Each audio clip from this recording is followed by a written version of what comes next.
Buongiorno da Leandro Maggi, buongiorno da Portoviro. Che servono. Il motivo di essere qua oggi è perché parliamo di colletta alimentare. So che la vostra associazione Beata Madre Teresa di Calcutta, che ha qua sede a Portoviro, si sta muovendo appunto per questa 27esima edizione della raccolta alimentare. Ci vuoi spiegare un pochino? Sì, allora la nostra associazione è una ONLUS, è una ODV, praticamente Beata, si chiama Banco di Solidarietà Beata Madre Teresa di Calcutta.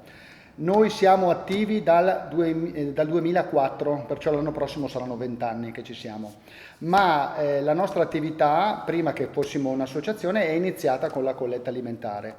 Il Banco Alimentare è un'associazione nata agli inizi degli anni 90 in Italia, a partire da esperienze che erano già state fatte sia negli Stati Uniti che in Spagna, ed è partita dall'esperienza, dall'incontro diciamo di due personalità molto forti, Danilo Fossati della Star e Don Luigi Giussani, fondatore di Comunione e Liberazione. Che cos'è la giornata della colletta alimentare? È un momento in cui il Banco Alimentare in tutta Italia, perciò in tutti i posti dove ci sono dei volontari del Banco Alimentare, raccolgono dei generi alimentari con una spesa solidale. La raccolta è destinata solo agli italiani oppure anche in questo momento di difficoltà in tanti paesi, guerre, non guerre, carestie, eccetera? Noi direttamente non potevamo mandare roba del Banco Alimentare all'estero, ok? Però in accordo con tu le davi la Croce Rossa, lo davi al coso, dopo ci pensavano loro a fare l'export, diciamo, no? Il Banco Alimentare, no, che sua attività è proprio la raccolta di questi materiali e la conservazione in magazzini idonei, no? Poi li distribuisce in accordo con tutta una serie di associazioni che sono sul territorio, che sono le Caritas, che sono i banchi di solidarietà, che sono le mense, non so, le mense dei cappuccini, cioè tutto quello che può andare in solidarietà, per cui una delle cose che sono necessarie, no, per accedere ai generi alimentari del Banco Alimentare è che vengano dati gratuitamente. Il vostro servizio in che percentuale aiuta gli italiani? Che percentuale di italiani hanno bisogno di questo? Allora, diciamo che... Cioè, c'è un aumento? Ti do un po' di numeri. Noi siamo arrivati in questo momento, stiamo aiutando intorno alle 148, 150, 152 persone. Qua a Okay. Portoviro Siamo Portoviro, qualcosa a Rosolina, qualcosa a Ariano, qualcosa a Taglio di Po, cioè vuol dire, però diciamo che il grosso, sì, comunque qui nel Basso Polesine, sì. Insomma, una settantina, ottantina di famiglie circa, no?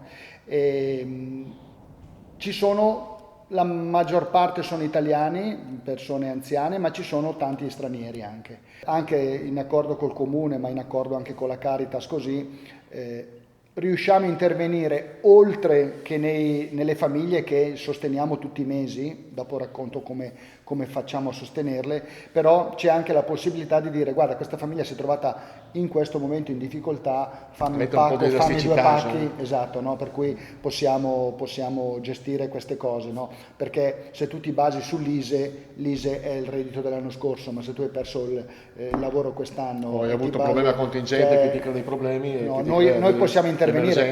Diverse famiglie straniere, io direi un 30-70. Famiglie straniere sono più magari con figli, ma famiglie più giovani, le famiglie italiane sono famiglie magari coppie di anziani. È un'associazione cristiana la vostra? Sì. O cattolica? C'è una discriminazione negli stranieri oppure anche uno straniero islamico può essere? No, noi non abbiamo nessuna discriminazione.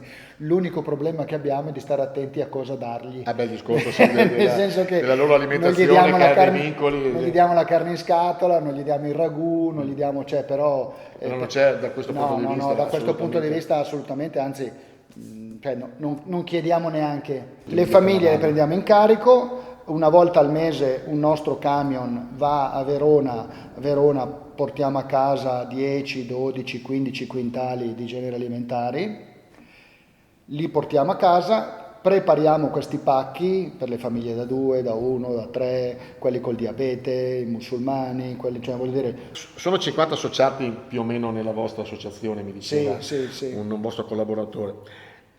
Tutti volontari, e tutto quello che fate con tutte queste cose che mi hai detto, questa burocrazia, queste prassi, assolutamente gratuitamente. Gratuitamente. Per il momento sì. Complimenti.